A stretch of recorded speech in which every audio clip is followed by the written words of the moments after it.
Meet the ancient Romans.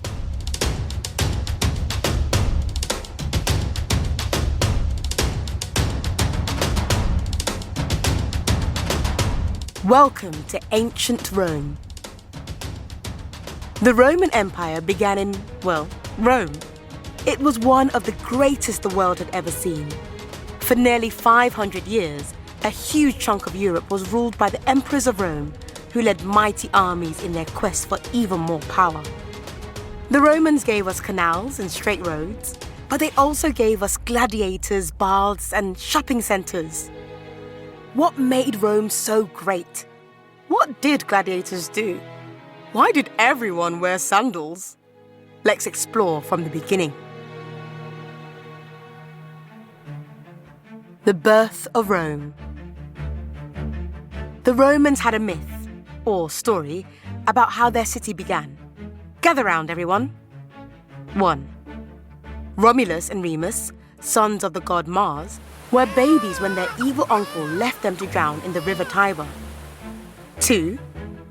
Thankfully, a she-wolf rescued them and protected them while they grew up. 3.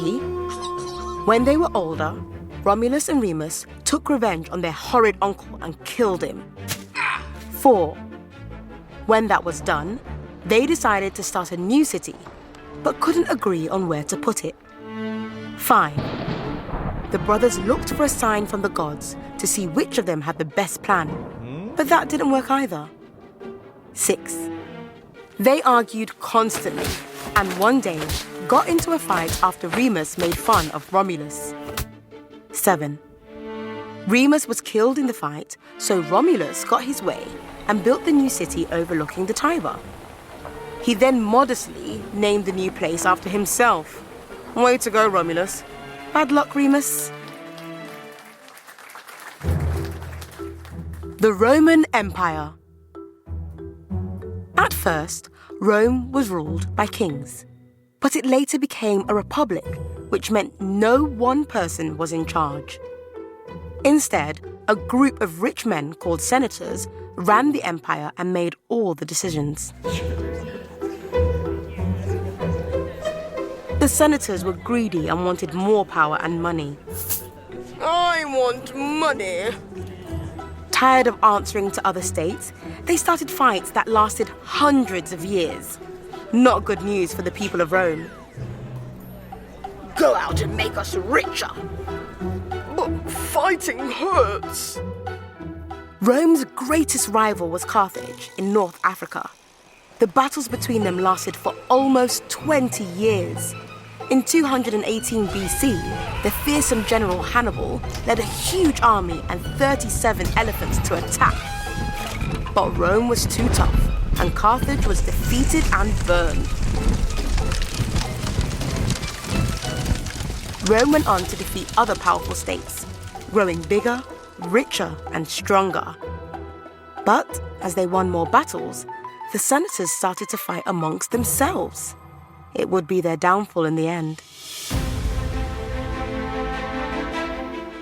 Emperor's rule. The only way to bring peace back to Rome was to end the Republic and put one person back in charge. This person was called an emperor. He ruled over everything, controlling the government, armies, and religion. Emperors ruled Rome for the next 500 years. With no internet or TV to show the public what the emperor looked like, statues and coins were produced with his image instead. Hopefully they were flattering, as they couldn't be changed later. That looks nothing like me. Emperor Hall of Fame. Some emperors were loved by the public, but others were considered monsters, or just a bit weird. The good, the bad, and the mad. Here are some of Rome's most famous emperors. Augustus, 27 BC to AD 14. Augustus was the first emperor of Rome. He wasn't very lovable, but he rebuilt Rome after all the fighting, established an army, and brought peace back to the land.